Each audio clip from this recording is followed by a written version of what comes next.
I studied biology and chemistry. You need to have those two for entry into dentistry and medicine if you're going down the typical route. If you don't have those two, I think there's other routes that you can go down, such as like the gateway path. I did business studies as my third A level, just because it was something that I enjoyed and wanted to do something that was like considered a little bit easier than the science subjects. So the UK CAT exam it's divided into different sections. There's some sections that are around maths, some of it is around matching different shapes, and some of it is around judgment and being able to sort of make a decision based on different clinical settings. The BMAT is similar, but I think there's a written component which makes it slightly different.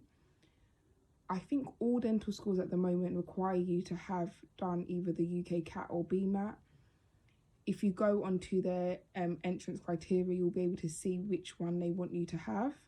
When I applied, you didn't need to have the UK CAT or BMAT for some of the dental schools. I didn't do either, and I went to a dental school that didn't require it. But now, you know, you need to have it. When I was looking to go to dental school, because I didn't do the UK CAT or BMAT, I could only apply to universities that didn't require it. So I didn't have a lot of sort of choice. The 4 at the time were the 4 that I applied to. But I think if you are looking to really be particular about where you apply, just look at the different ways that the universities teach. Some universities do problem-based learning, where it's like lots of tutorials in small groups. You get given a scenario, you need to work together to try and solve the problem. Other universities do lots of lectures. So you need to try and find out what place suits you. Also, have a read into the city. Make sure that you're happy going to live in that particular city for 5 years, because it is a long time. You want to enjoy university, but you also want to enjoy the place that you're going to live in as well. Top tips for personal statement, I would say, number 1, it needs to be personal to you. So find the real reason why you want to do medicine or dentistry. It could be, you know, an experience that you have had in the past, or something that's happened to a close family or friend, but just really try to make it personal, because for those reading the personal statements, I'm sure it's really boring because a lot of them will be very similar. So try and be unique. Relate everything in your personal statement back to medicine or dentistry. So if you're talking about, you know, any volunteering you have done, try and relate it back to why you would be good as a dentist or a doctor. And my third tip would be make every word count. So sometimes, you know, people run out of things to say in their personal statement, so they repeat things that have already been mentioned. Don't do that. If you haven't got anything else to say, it's probably a sign that you need to try and do a little bit more. So you don't have to go out and do lots of extracurricular activities, but you could read an article and that could give you some great inspiration for your personal statement. If you don't get good predicted grades, I think the first thing you should do is speak to your teachers at sixth form or college and try and get them to change it.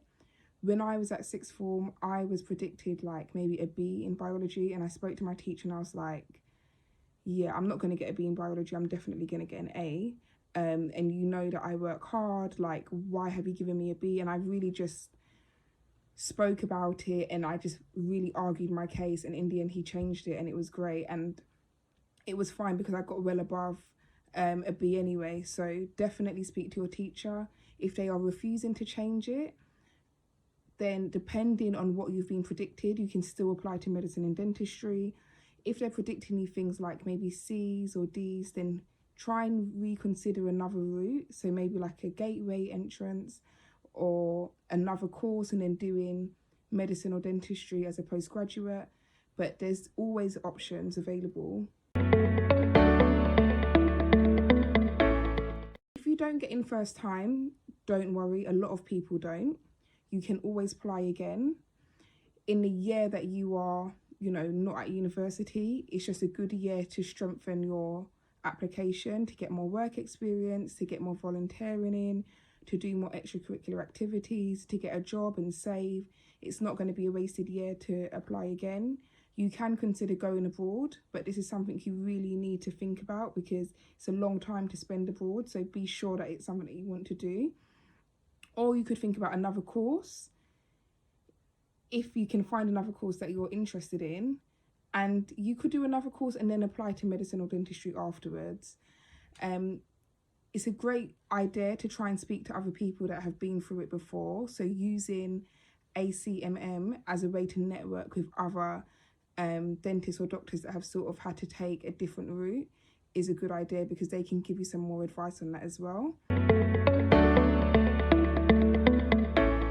I think definitely ACMM. There's other social media groups as well, like Melanin Medics. Sometimes if you see someone that seems interesting that you think you could really connect with and you know that they're a doctor or dentist, shoot your shot, just DM them, email them, try and get them to help you, try and get some extra support. Always go to your teachers at school for someone that you can trust, and speak with your friends and family as well because they're there to help you.